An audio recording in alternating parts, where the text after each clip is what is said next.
तो कैसा लगा आप लोगों को खाना? ये हेल्दी है और टेस्टी भी। सर जी तला हुआ भी नहीं है और खाना तो एकदम टेस्टी बना है। तो प्लीज आप सब लोग अपने रिव्यूज इंटरनेट पे लिखिएगा और सबको बता दीजिएगा कि बेक्ड भोजन ही बेस्ट है।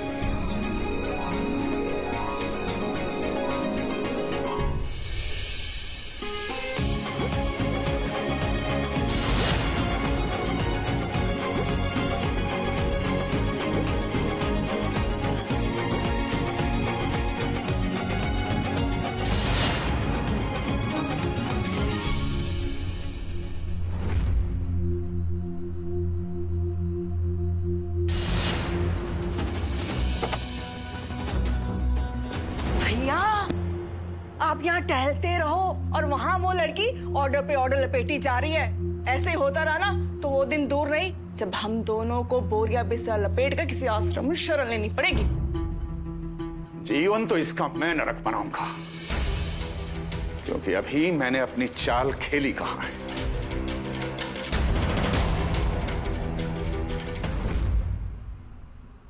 पूर्वा जी ये लीजिए। दादी को दीजिए। दादी जी वैसे तो हिसाब हफ्ते के हफ्ते होता है, पर आज भाभी का पहला दिन था तो इनकी पहली कमाई। मेरी पूर्वा का मेहनत का फल है तो उसे मिलना चाहिए। जाओ उसको दो। पूर्वा जी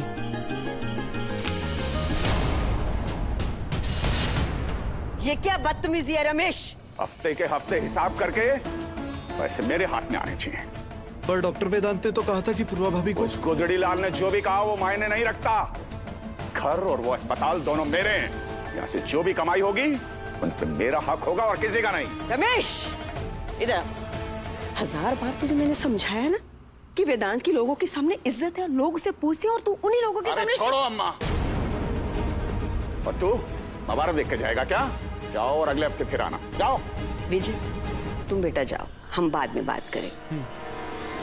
आज के बाद अगर तूने इस तरह वेदांत की इंसल्ट करने की कोशिश की तो मुझसे बुरा कोई नहीं होगा रमेश। अरे उसकी मेहनत की कमाई है, चुपचाप लुटाओ उसे। ये इसके और इसके परिवार के लिए है। ये लड़की मेरे घर में रहती है, उसने इस घर का सामान इस्तेमाल करके अपने धंधे की शुरुआत की है। तो उससे जो पैसे आएंगे वो किसके हुए? मेरे। रमेश अपनी भाषा सुधार। ये कोई तरीका है घर की बहू से बात करने का? मुझे तो अपनी परवरिश पर शर्म आती। ये बहुत गलत है रमेश, बहुत गलत।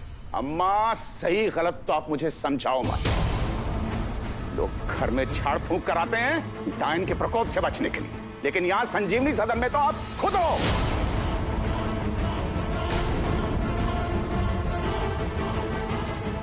ये आपके बुरे कर्मों का फल है जो त्रिपाठी परिवार भुगत रहा है। आपके लिए अपने सगे कुछ नहीं है, 24 घंटे वो कचरे से उठाया गुदड़ी लाल ही सब कुछ है। मुझे समझाने की बजाय अभी भी वक्त है अम्मा। अपने कर्म सुधारो वरना नर्क में भी जगह नहीं मिलेगी।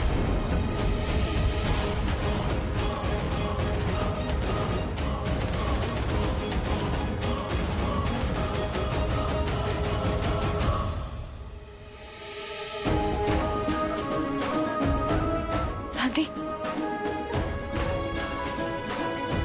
दादी, आपकी माँ है वो और आप इस तरह से दादी के साथ बात नहीं कर सकते। और क्या गलत कहा उन्होंने? ये मेरी मेहनत की कमाई है, मेरे परिवार के लिए। चुप! तो जैसी नीच और गिरी हुई लड़की से बात करना भी मेरे लिए पाप है। अपनी औकात मत भूलना, वरना औकात याद दिलाना मुझे अच्छे से आता है।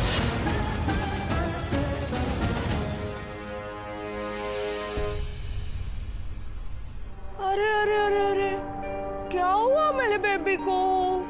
मेरा बेबी रो रहा है। रो और अच्छे से रो और रोने की आदत डालें, क्योंकि ऐसे रोते रोते एक दिन मैं तुझे इस घर से दफा कर दूंगी। और अगर तू ना गई ना तेरा तो मैं वो हाल करूंगी कि आंसू तक सूख जाएंगे। और मेरी ये बात अच्छी तरह से अपने पल्ले बांध ले।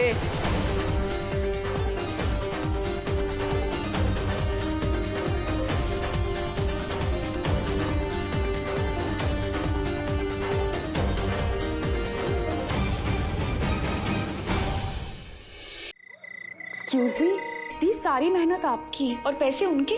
पता है, मैं तो बस इतना चाहती थी कि दादी जिन्होंने मेरी इतनी हेल्प की है, पैसे उनके हाथों से लूं, उनके आशीर्वाद के साथ। मुझे पता ही नहीं था कि इतना बड़ा तमाशा हो जाएगा यार। आई एम सो सॉरी दी, पर उन पैसों पर सिर्फ और सिर्फ आपका हक है। आप अभी जाके उनसे पैसे लीजिए। क्या फायदा यार, उनके हिसाब से तो लड़की की कमाई पर सिर्फ और सिर्फ ससुराल वालों का हक है, ना लड़की का और ना ही उसकी फैमिली का। ये क्या बात हुई थी? उनकी सोच इतनी छोटी है और ये सब बकवास। चुप कर।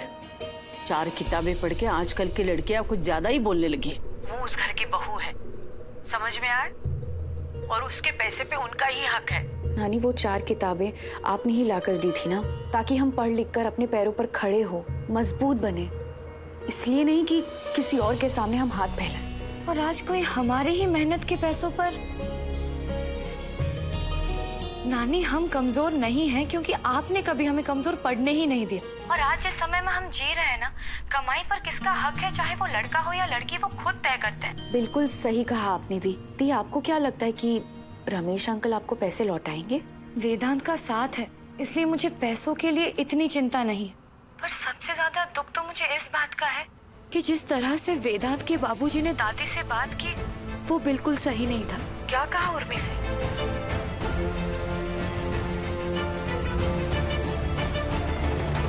पता है, जब से यहाँ आई हूँ ना मैं, चाहे कितनी भी बड़ी प्रॉब्लम हो, कुछ भी हो जाए, दादी को मैंने हमेशा मुस्कुराते हुए देखा है। मगर आज जैसे उन्हें एक बहुत बड़ा झटका लगा हो। बहुत दुखी है वो आज। वेदांत के बाबूजी ने बहुत गलत किया उनके साथ। देख बेटा, वेदांत के दादाजी के गुजरने के बाद उर्मी ने बहुत कोशिश की है कि वो परिवार ना टूटे। अब तू उस घर की बहू है, तेरा भी ये फर्ज बनता है कि तू उन सबका ख्याल रखे। क्योंकि बेटा आज उर्मी की जो भी हालत है ना, उसके लिए कहीं ना कहीं तू भी जिम्मेदार है। बस भगवान मेरी उर्मी को हिम्मत दे। खुद तो चले गए, बीच में साथ छोड़कर मेरा, और मुझे दे गए परिवार की जिम्मेदारियां। इस परिवार को जोड़ने में फेल हो गई मैं। जिस घर में माँ का आदर नहीं है ना, उस घर में ना तो सरस्वती का वास होता है, ना ही लक्ष्मी का। लेकिन आप वेदांत को मेरी जिंदगी में लाए, इसलिए मैं आपसे नाराज भी नहीं हो सकती। कोई मेरा साथ दे या ना दे, लेकिन वेदांत मेरा साथ जरूर देगा। मुझे पूरा विश्वास है कि वेदांत इस परिवार को बिखरने नहीं देगा।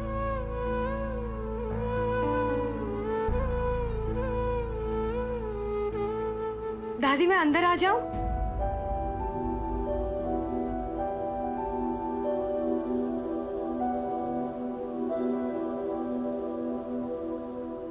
एक बार कहीं तो मैंने एक डायलॉग सुना था कि एक प्लेट में खाना खाने से ना सिर्फ प्यार बढ़ता है बल्कि रिश्ते भी गहरे हो जाते हैं। तो क्यों ना आज हम दोनों एक ही प्लेट में खाना खाएं? कैसा लगा आइडिया? तुम खा लो, मेरा मन नहीं है। मन का क्या है दादी, वो तो कभी भी बदल जाएगा। देखिए ना, सब आप ही की पसंद का तो बना है। नहीं खाना, ले जा।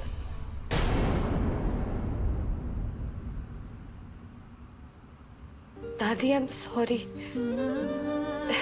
आपकी नाराजगी सही है, और कहीं ना कहीं आज घर पे जो भी हुआ है ना, उसमें मेरी भी गलती। मैं तो बस इतना चाहती थी कि आपसे।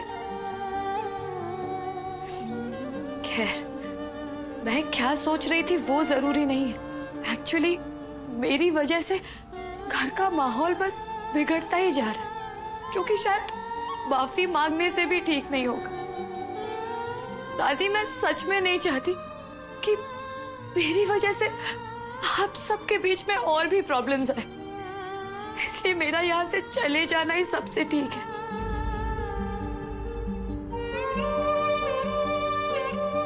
अगर मैं यहाँ से चली जाऊं ना, तो शायद सबका गुस्सा आपसे और वेदांत से कुछ हद तक कम हो जाए। इसलिए आप प्लीज वेदांत से कहिए कि मुझे यहाँ से जाने दे। तुझे क्या लगता है? तेरी दादी बूढ़ी हो चुकी है, उसके लपड़ में दम नहीं। एक लगाकर दूंगी खींच के। रोतल कहेगी। देख बेटा, जो कुछ भी इस घर में हो रहा है ना, वो हमेशा से ही होता आ रहा है। उसकी वजह तू नहीं है। उसकी वजह तो इस परिवार की सोच है। और तू देखना एक दिन वेदांत इस सोच को जरूर बदल देगा। अच्छा मुझे ये बता कि मेरी पसंद का क्या लेकर आई है खाना? देख, एक प्लेट में खाने से नहीं चलेगा, तुझे मुझे अपने हाथ से खिलाना पड़ेगा।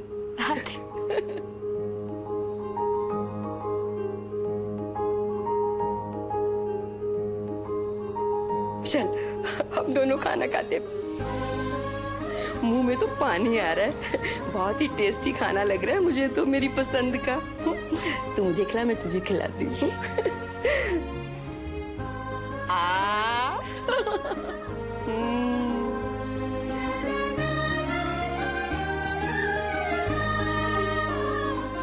पूर्वा बेटा, मुसीबत कितनी भी बड़ी क्यों ना हो, उसके आगे कभी घुटने नहीं टेकने चाहिए। पर दादी, जब वेदांत को पता चलेगा कि बापूजी ने आपके साथ... नहीं बेटा,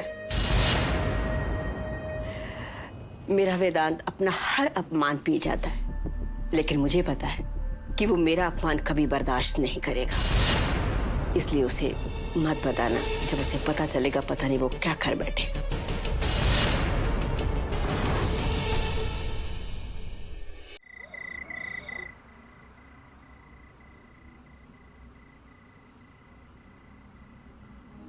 जी, मैं ये कह रही थी कि आज आपने अम्मा को कुछ ज्यादा ही कड़वा बोल दिया। घर में कहा सुनी होती रहती है, पर आज कुछ ज्यादा ही हो गया। मैं ये कह रही थी कि अगर आप अम्मा से माफी मांग लेते तो... दरअसल वो बहुत दुखी है, घर का माहौल बिगड़ जाएगा, और अगर वेदांत को पता चला तो... मैं उस गुदड़ी लाल से डरता हूँ क्या?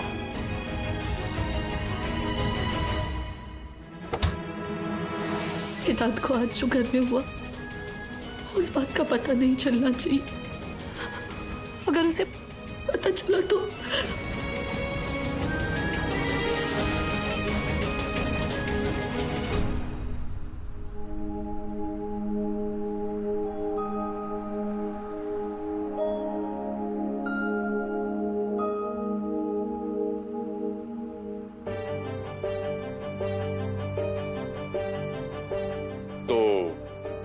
कहां से तारीफ शुरू की जाए आपकी मोहतरमा? क्योंकि जितनी तारीफ सुबह से आपके खाने के बारे में मैं सुनता आ रहा हूं ना, उसके सामने ये फूल भी फीके पड़ जाएंगे। थैंक्स। लीजिए, आपका थैंक्स भी फीका पड़ गया। इतना ठंडा thanks? I am sorry madam, लेकिन इसे मैं डिपॉजिट नहीं कर पाऊंगा। ये तो सुन के ही ऐसा लग रहा है जैसे बाउंस हो जाएगा। उसके बाद मुझे आप पे केस करना पड़ेगा। वैसे घर का ये माहौल मैंने एक्सपेक्ट नहीं किया था। मतलब? अरे मतलब ये है कि मुझे लगा तुम्हारी तरफ से कोई पार्टी वार्टी की प्लानिंग होगी। इतनी अच्छी स्टार्ट हुई है बिजनेस की। रिव्यूज पढ़े कि नहीं तुमने? हाँ पढ़े ना, सबको पसंद आया खाना, बस और ऑर्डर्स मिलते रहे। पूर्वा, सब ठीक है ना?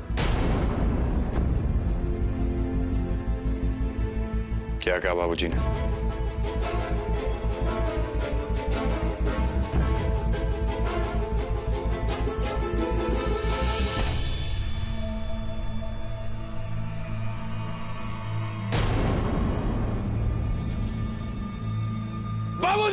वेदांत, मैंने आपको सब कुछ इसलिए बताया था कि आप दादी से बात करें, ना कि बाबूजी से झगड़ा। पूर्वा, मैं सब बर्दाश्त कर सकता हूं, पर माँ और दादी का अपमान नहीं।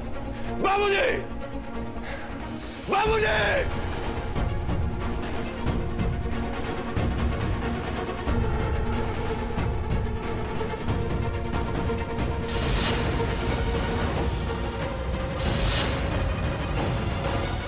वेदांत, बहुत शोर मचा रहा है आज तो। क्या कहा आपने दादी से? जवाब दीजिए। बेटा मेरी बात सुन, अभी तू शांत हो जा। बीच में आके आप हर बारी बात संभाल लेती दादी, पर आज मैं इनसे बात कर रहा हूं। आपने मेरी दादी का अपमान किया। रहने दे बेटा। अगर अपनी बात होती ना दादी, तो रहने देता, लेकिन आज बात आपकी है, इसलिए आप बाप और बेटे के बीच में मत आइए। बाप बेटा? तू है कौन? तेरी औकात क्या है? मां है मेरी और मैं उसका बेटा। खून का रिश्ता है, सड़क से उठाया हुआ कचरा नहीं।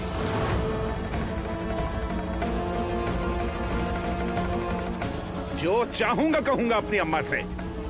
तू कौन होता है हमारे रिश्ते के बीच में आने वाला?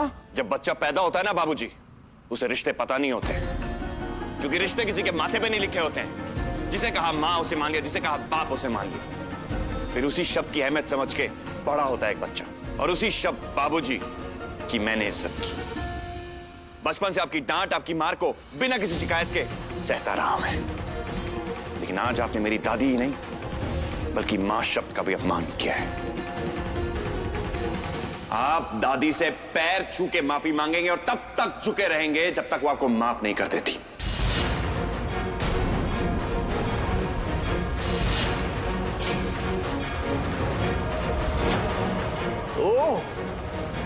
तू हुक्म दे रहा मुझे?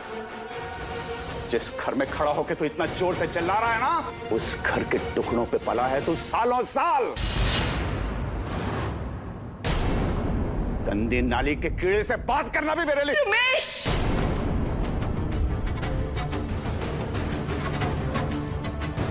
अम्मा बोलने दो मुझे, सच बोलने दो।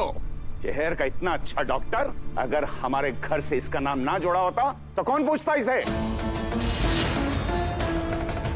एक अनाथ को जरूरत से ज्यादा भीख मिल जाए तो आवाज इस तरह ऊंची हो जाती है। अगर खुददारी इतनी फूट रही है तो सामान पैक करके जाते क्यों नहीं? क्यों बेशर्म बन के यहां पड़े रहते हैं?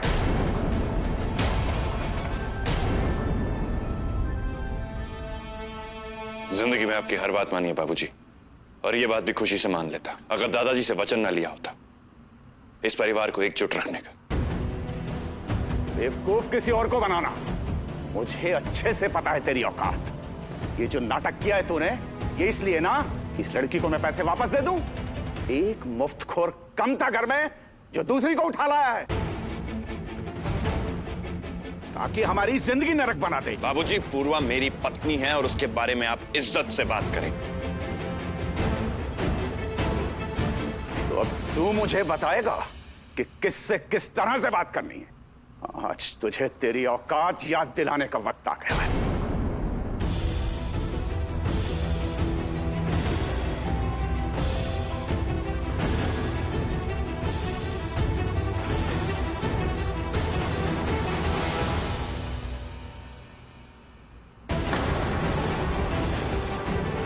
सुनिए रमेश, बहुत हो गया रमेश तमाशा, रख छड़ी वापस।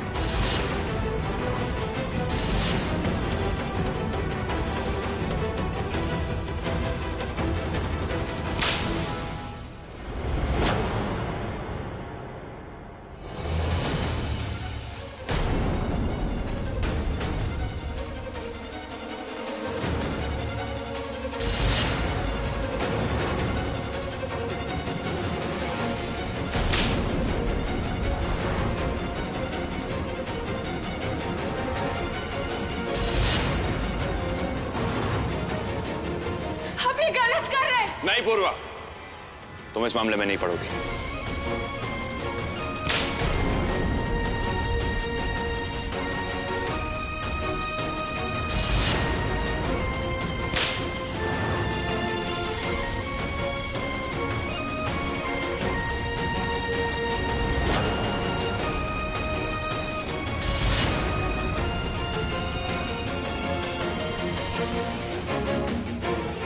कर लिया जो आप करना चाहते थे। वो तो अच्छा हुआ कि आप मेरे बाबूजी हैं, नहीं तो किसी और ने मेरी दादी के साथ ऐसी बदतमीजी की होती ना तो मेरा हाथ उठ जाता।